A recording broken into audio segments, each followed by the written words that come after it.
Don't forget to like the video, share your thoughts in the comments, and subscribe to stay updated with our latest stories. I never imagined I'd find myself in such a situation at 62. Life, after all, was supposed to be predictable by now. Mornings spent tending to my garden, afternoons filled with quiet reading, and evenings beside my husband, Mark, as we reminisced about the years behind us. But one evening, a private conversation changed everything, leaving me questioning what I thought I knew. It all started with a corporate gala hosted by Mark's company. He had worked there for over 3 decades, rising through the ranks with unwavering dedication.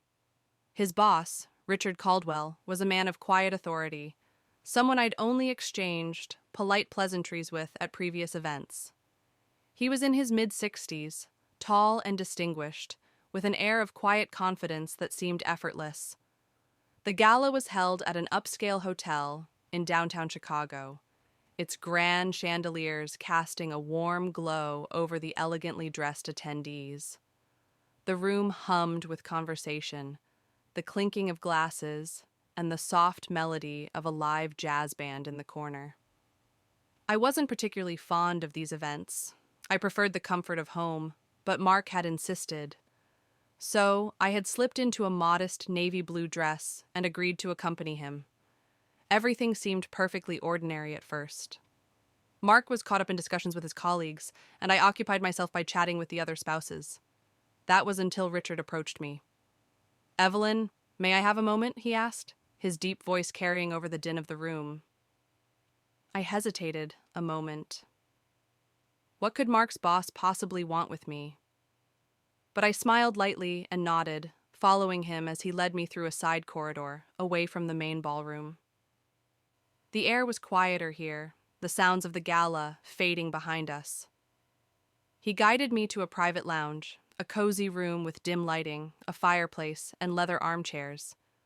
The tension in the air was subtle, but undeniable. I could feel my heart beating just a little faster as I took a seat across from him. "I hope I'm not pulling you away from anything important," he said, offering a small, almost nervous smile. "Not at all," I assured him, though I couldn't shake the curiosity bubbling inside me. "What's on your mind?" He sighed, rubbing his hands together as if searching for the right words. Then, finally, he spoke. "It's about Mark." At that, I straightened in my chair, my stomach tightening. "Is something wrong?" He hesitated. "Not exactly, but there's something I think you should know." I could feel the weight of his words before he even said them. There was a seriousness in his expression that unsettled me, a quiet intensity that made my pulse quicken. "Evelyn," he continued, his voice gentle but firm. "I've known Mark for a long time. I've watched him build his career, support his colleagues, and take care of his family. And through it all, I've noticed something." I swallowed hard. "What is it?" He leaned forward slightly, his gaze locked onto mine. "He doesn't appreciate you the way he should." The words landed like a heavy stone in my chest. My breath caught, and I felt an immediate wave of defensiveness rise within me. I don't understand," I stammered. "Mark is a good husband. He's always been—" Richard nodded. "I know he is. But tell me, Evelyn, when was the last time he truly saw you? Not just as his wife, but as the remarkable woman you are?" I opened my mouth to respond, but no words came. He continued, his voice softer now. "I've seen the way you look at him when he's too busy to notice. I've watched you stand in the background at events like these while he loses himself in work. You give so much, but does he give back?" A lump formed in my throat. I wanted to protest, to tell him he was wrong, but something deep inside me wavered. "I don't mean to overstep," Richard said, leaning back slightly, "but sometimes an outsider sees what those inside cannot." I exhaled slowly, my mind racing. Richard studied my face, then offered a small, knowing smile. "Evelyn, you deserve to be seen." The words struck a chord I hadn't realized existed within me. And for the first time in a long while, I wasn't sure what to feel. I sat there, frozen, Richard's words echoing in my mind, stirring something I wasn't ready to confront. You deserve to be seen. Had I really gone unnoticed for so long? I wanted to brush off his words as mere observation, a well-intended but misguided attempt at kindness. But deep down, something in me knew he was right. Mark was a good man, a hard-working provider. He had always been steady, reliable. But in the quiet moments, the ones that mattered, when had he last truly looked at me? When had he last noticed the small ways I tried to keep our life warm and full? The way I folded his shirts just the way he liked, the way I kept our home filled with his favorite things, the way I had stood by his side through every career triumph and setback. I cleared my throat, pushing down the lump that had settled there. Richard, He held up a hand, stopping me. I don't mean to make you uncomfortable, he said, his voice gentle. But I couldn't stand by and say nothing. I let out a slow breath. I appreciate your honesty, I said finally, though my voice was softer than I intended. But Mark and I have been together for decades. Marriage is about more than just being seen. It's about commitment, stability. Richard nodded. I know, and I respect that. He leaned forward slightly, his gaze unwavering. But have you ever asked yourself what you truly want? The question lingered in the space between us. What I wanted. I had spent so many years focused on what Mark needed, what our marriage required, what was expected of me. I had never truly stopped to think about what I wanted. I let out a small, nervous laugh. Richard, this is quite the conversation to be having at a corporate gala. That made him smile. I suppose it is, but something told me I needed to say it. A moment of silence stretched between us, filled only by the soft crackling of the fireplace. Then he sighed, standing up. I should let you get back. I stood, too, smoothing my dress with slightly trembling hands. Yes, Mark will wonder where I am.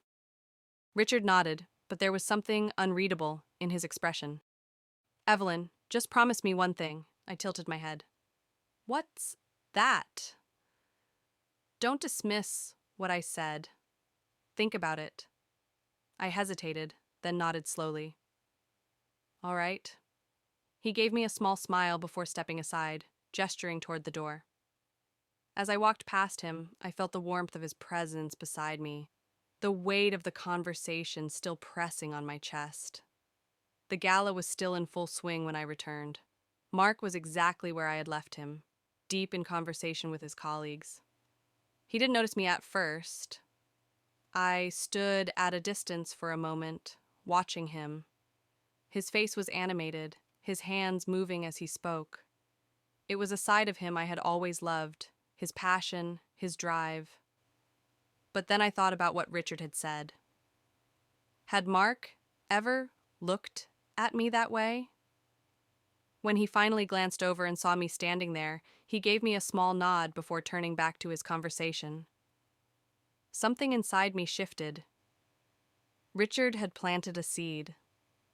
And no matter how much I tried to ignore it, I knew it was already beginning to grow. The drive home was quiet. Mark sat beside me, his hands firmly gripping the wheel, his gaze focused on the dark road ahead. The city lights flickered past in a blur, but my mind was elsewhere. Richard's words still echoed in my head, his voice lingering in a way I couldn't shake. I stole a glance at Mark. He looked tired, the faintest crease of stress between his brows. We had been married for nearly 40 years, and in that time I had memorized every detail of his face, the sharp lines of his jaw, the way his eyes crinkled when he laughed, the way his lips pressed together in concentration. But when was the last time he had really looked at me? He cleared his throat, breaking the silence. Did you have a good time tonight? The question caught me off guard.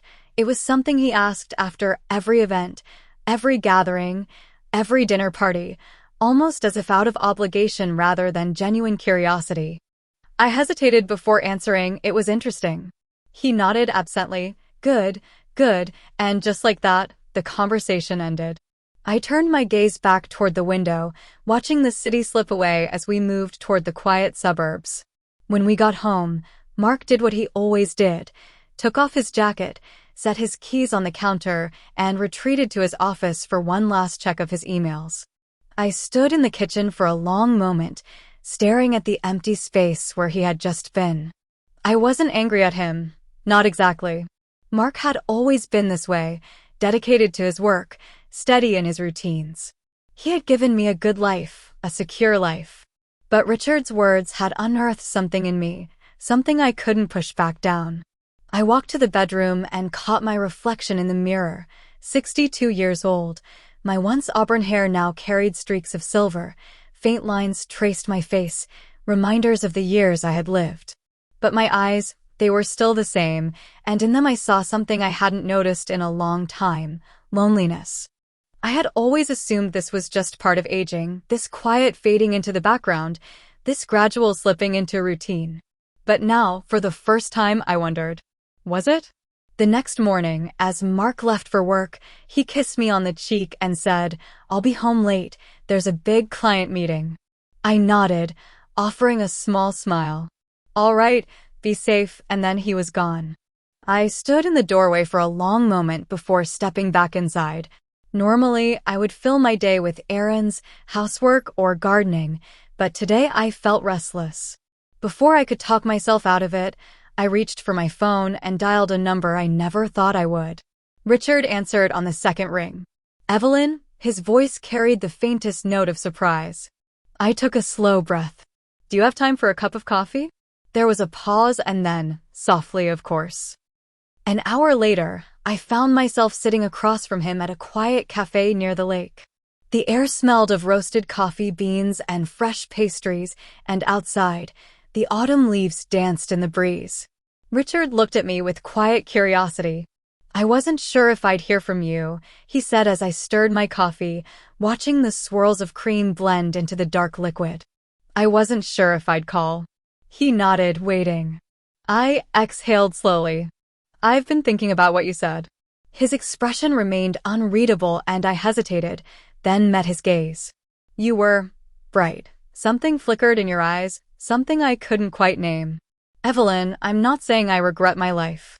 Mark and I have built something strong, something real, but somewhere along the way I think I forgot how to want something for myself." Richard leaned forward slightly, and now I swallowed hard. "Now I don't know." A silence settled between us, filled only by the distant sound of conversation around us. Finally, Richard spoke in a quiet voice. "I just want you to be happy." I looked at him, really looked at him. Here was a man who had no reason to interfere in my life, no reason to say the things he had, except that he had seen something in me that even I hadn't. And suddenly I realized I have a choice to make. I sat there, staring at Richard across the small cafe table, my hands wrapped around the warm ceramic of my coffee cup. "I don't know what the future holds, Richard, but I do know that I need to start living again." A smile tugged at the corner of his lips.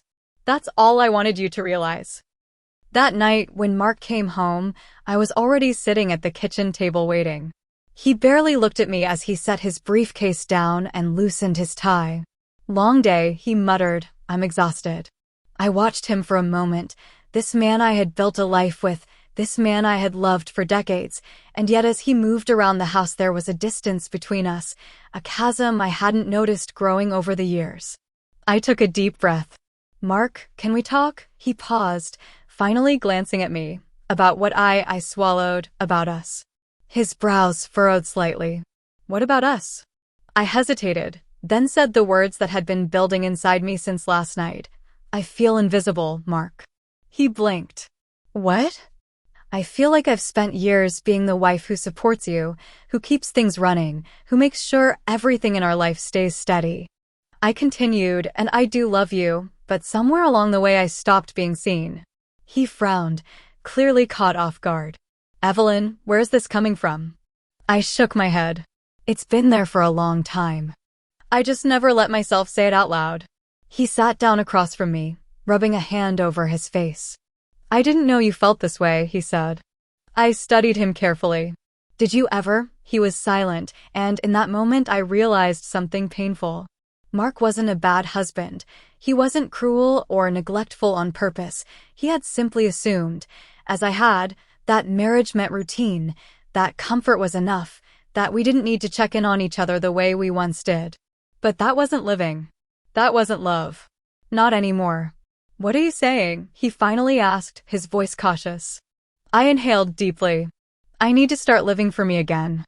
His face paled slightly. "Are you leaving me?" I hesitated, then shook my head. "I don't know what the future holds, Mark, but I do know that I can't keep looking like this. And if we want this marriage to survive, something has to change." He looked at me for a long time, and for the first time in years, I saw something flicker in his eyes, a realization. Maybe we have a chance to fix this. Maybe we don't, but for the first time in decades, I am ready to find out.